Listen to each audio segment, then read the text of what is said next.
Good evening, Western Standard viewers. I'm Nigel Hannaford. It's October the 7th, 2024, and welcome to the Hannaford Show.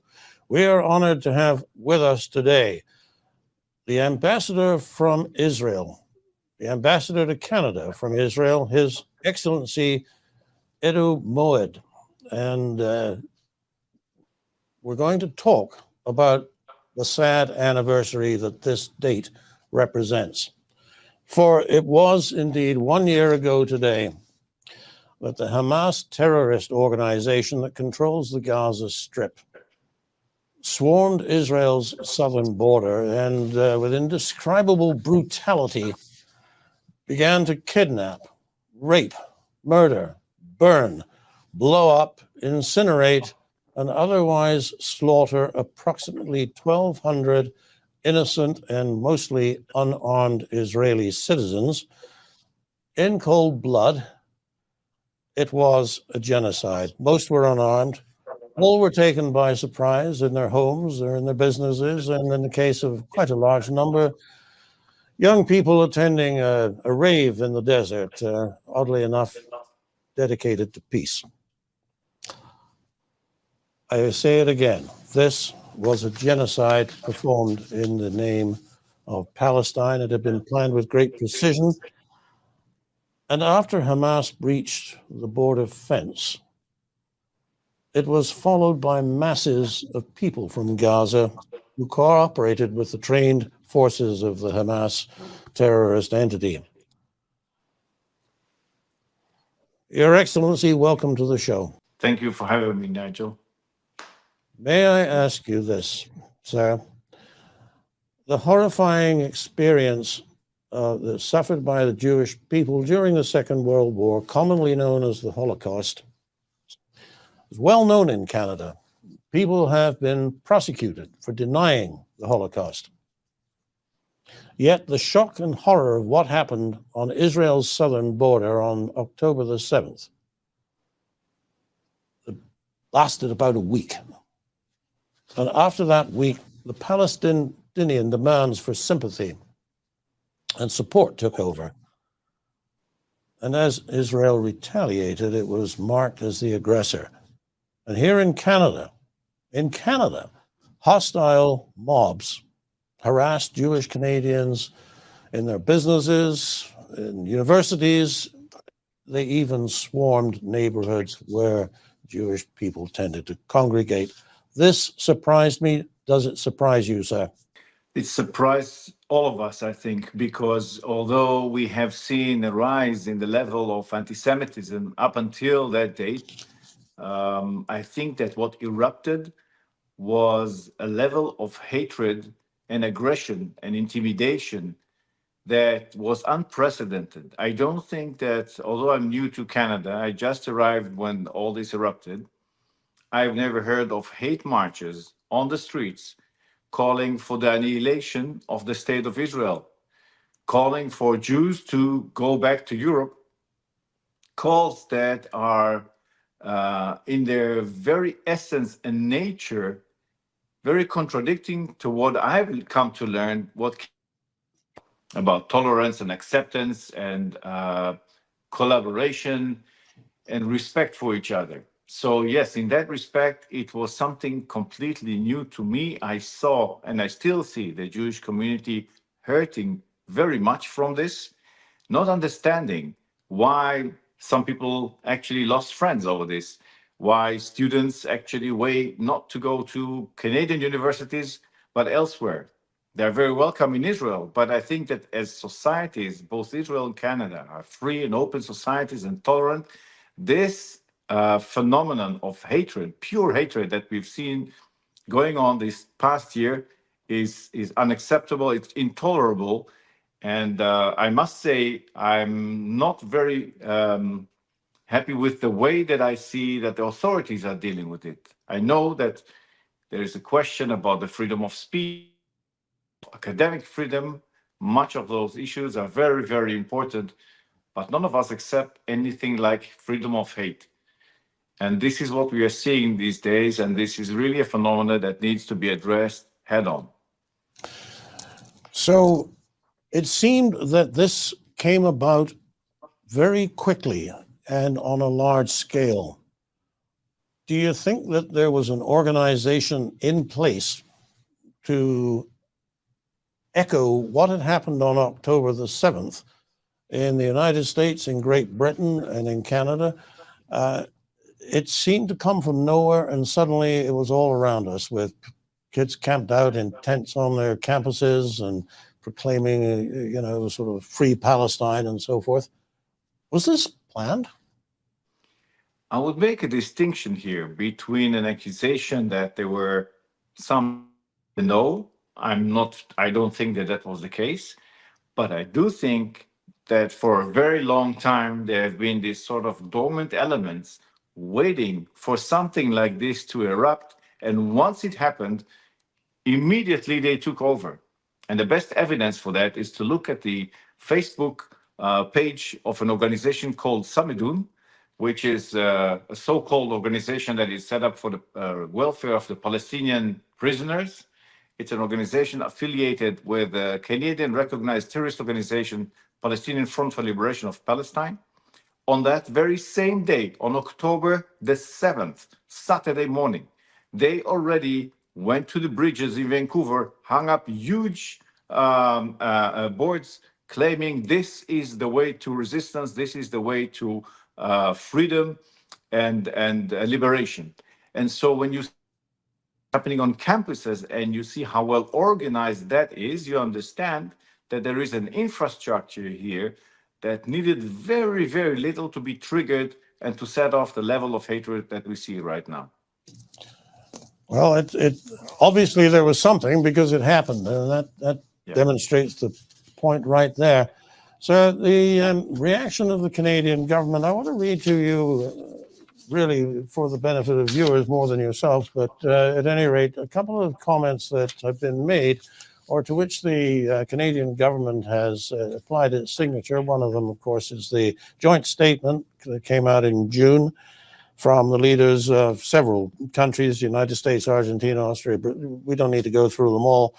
But Canada was one of the ones, and they signed on to this thought that they call on the leaders of Israel as well as Hamas to make whatever final compromises are necessary to close this deal and bring relief to the families of the hostages, as well as on those on both sides, including the civilian populations. And then about a month later, the International Court of Justice issued an opinion saying that Israel's occupation of the West Bank, I'm not quite sure whether Israel really occupies the West Bank, but at any rate, that's how the ICJ and East Jerusalem, of course. But they said, we call on Israel, another group of international leaders called on Israel to respond substantively to this opinion of the court and ensure accountability for ongoing acts of violence against Palestinians by extremist settlers, reverse the settlements, and work to a two-state solution. I would imagine there's a number of red flags in that statement for you, sir, but why don't you talk to us about them? Let's first talk about the picture behind me on this side. If you can see, Yes. There are faces. These are 101 hostages being kept in Gaza by Hamas for a year, a full year. They're being held in those dungeons, buried alive at gunpoint by Hamas. This is the essence of what we are talking about. This is what we are dealing with. So my point being that our world of norms and of liberty and respect and understanding of each other and agreements and all of that works only to a certain degree. In my neighborhood, where I come from, it doesn't really work. Hamas doesn't care about the United Nations. Hezbollah doesn't either. And they're all driven, by the way, by Iran, which is a member of the United Nations, that actually stood still when their leader just died a few weeks ago, which is an abomination because that country has vowed to wipe Israel off the map. so of the face of the earth. So what we are talking about in Israel is coming to terms with our reality. And in our reality, terrorist organizations, even if the whole world calls them to lay down their arms, they wouldn't, because that means absolutely nothing to them.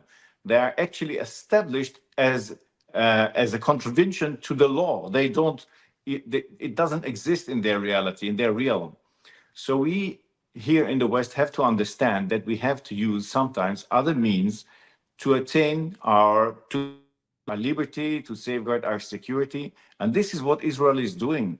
We would love to be able to negotiate and talk. This is what we've been doing up until October the 6th. We were actually providing the population in Gaza with the means to sustain themselves, to develop their industry. Traders have a bigger income. Actually, some of the people, some Israelis volunteered to assist Palestinians to drive, to take them to Israeli hospitals when it was possible, like Vivian Silver, who was murdered on that day, a Canadian who was murdered on that day by Hamas.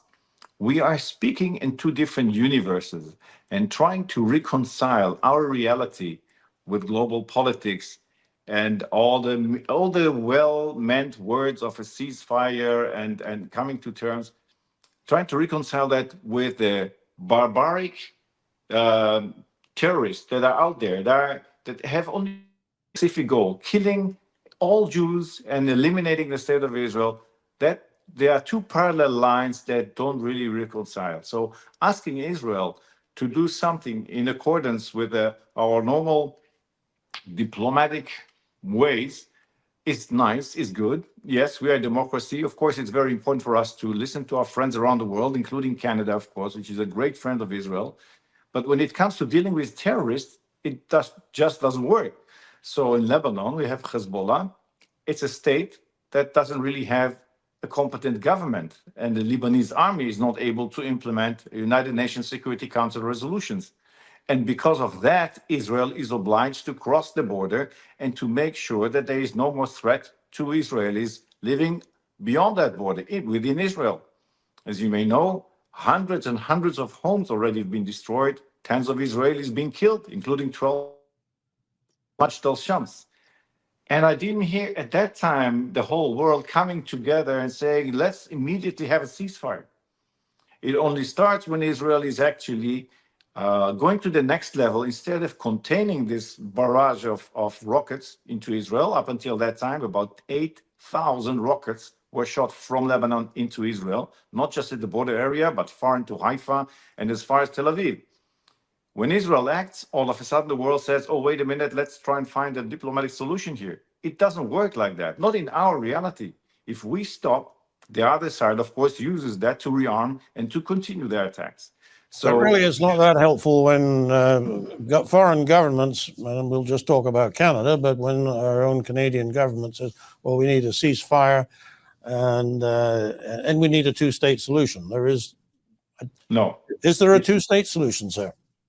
A two-state solution when the Palestinian leadership will acknowledge Israel's right to exist as the homeland of the Jewish people. That has never happened up until now.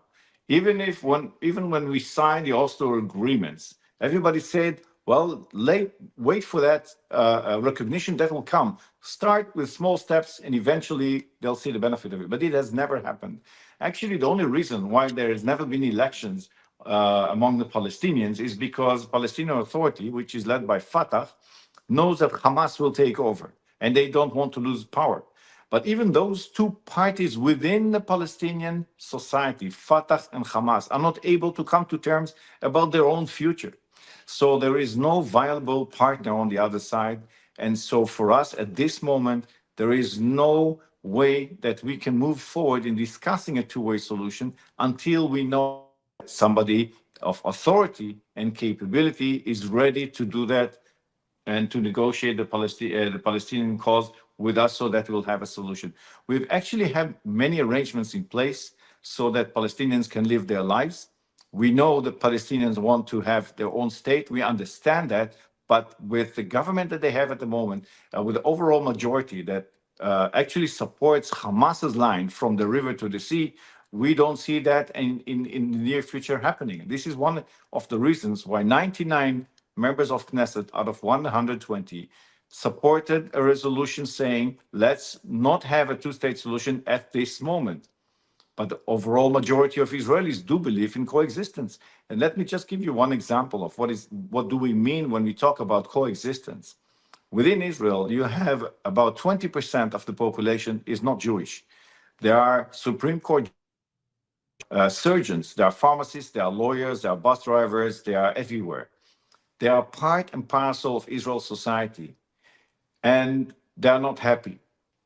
But neither are the ultra-Orthodox or the Orthodox or the left or the right. Nobody's happy in Israel because it's a democracy. And everybody takes part in it. Everybody has a voice, an equal voice.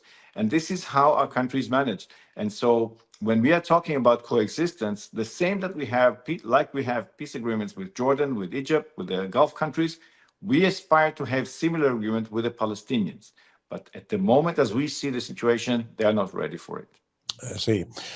It occurs to me that the success of the Abraham Accords, the President Trump's personal Middle East initiative in late 2020, led to agreements with Bahrain, Sudan, and the United Arab Emirates. And at the time, there was a feeling, well, maybe the Arab world is coming around. Would you make any connection between the October 7th attack and that diplomatic success, which may have led the Hamas to think they were being left behind by the rest of the Arab world?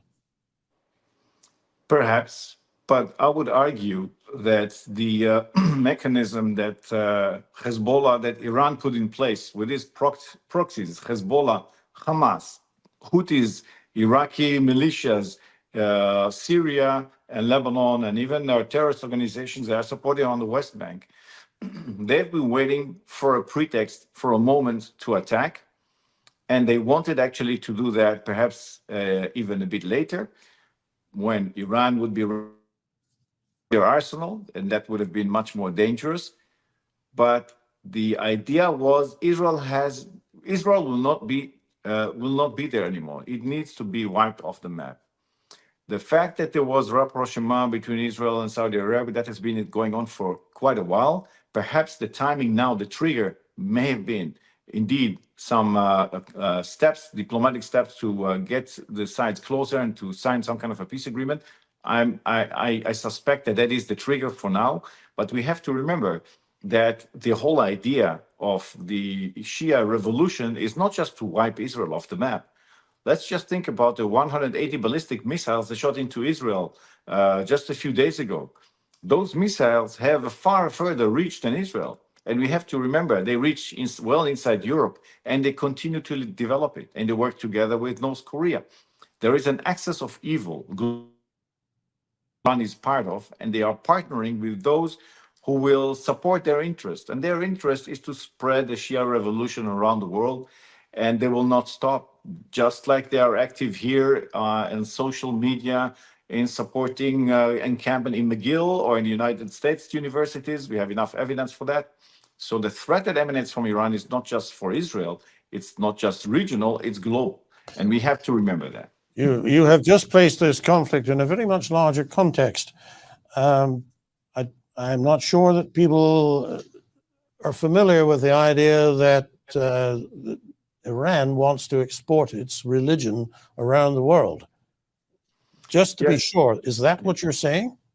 Yes, they are working very hard at it. They are developing tools to use social media in a subversive way and to affect people. All of a sudden, young people on universities are converting. That's part of the encampments. You see those processes taking place. If they are pro-Palestinian, that's one thing, but there is no religion there. Why would people all of a sudden also show their willingness, they're willing to convert to Islam? There is something much deeper going on. It is not just about Israel, it's about Western free civilization, democratic world as we know it. And this is something that we have to remember. Israel is at the forefront. But as you know, Professor Irving Kotler says very often, it starts with the Jews, it never ends with the Jews. There is something much deeper behind this, and we have to look at it from that perspective. This is why Iran is not just Israel's adversary. They may be at this moment, but as you've heard, I also mentioned the United States and other countries that threaten actually now from supporting Israel. So they are a global threat to security. Global threat to security, certainly. The idea that they are actually exporting their religion is one that I think Western audiences are going to have that explained to them more frequently. When you saw the kids dressing up in hijabs and so forth, I think we just took that as kids being kids and doing something to be provocative to their superiors. Look, this makes the whole matter of how you respond to Iran after their missile attack earlier last week very much more significant. People are talking about the possibility of attacking the nuclear production facilities or attacking their oil and crashing the economy, creating an internal revolution. I wouldn't expect you to tell me what you were going to do, but is the destruction of the Iranian government the object of your retaliation by whatever means you attempt it? Our objective is to make it very clear to the decision makers in the Iranian regime that it is not worth their while to attack the state of Israel, that they should not even contemplate doing that. This is our message to them. And we want to achieve that message, make it clear and strong by not only consolidating an international front coalition to make it clear to them, but also to letting them understand, in essence, what we mean when we talk about that. And so the point really being that the Iranian people are suffering under this Iranian regime. Yes, we know that. We know their human rights records are horrible. They're hanging gay people. They throw into dungeons their opposition. They oppress minorities all throughout Iran. We know all about that. But their terror program, their support of proxies, the use of the Houthis, for example, to thwart one of the major trade routes, global trade routes, has nothing to do with Israel. It's with their plan to affect global economy. We have to remember that. And so their nuclear program, similarly, it is to threaten Israel, but also to be a player on the global map. They want to have much bigger weight than they carry at the moment. And their people are suffering under the wrong choices that the regime is making by investing all its resources, and they have an abundance of resources, oil deals. Instead of investing in the development of the Iranian people, they're actually building this mechanism, the proxies, the nuclear, missile, and all of that. And of course, it's investing much in spreading their religious ideology in a very harmful way instead of a peaceful way.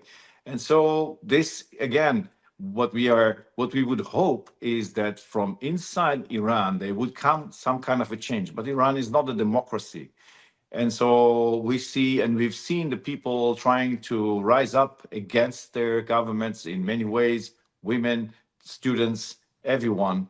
And it's very, very hard. But the world should unite to make sure that Iran changes and become a player, a positive player in the global scene, instead of an oppressive, dangerous, genocidal regime that wants to wipe a democracy off the face of.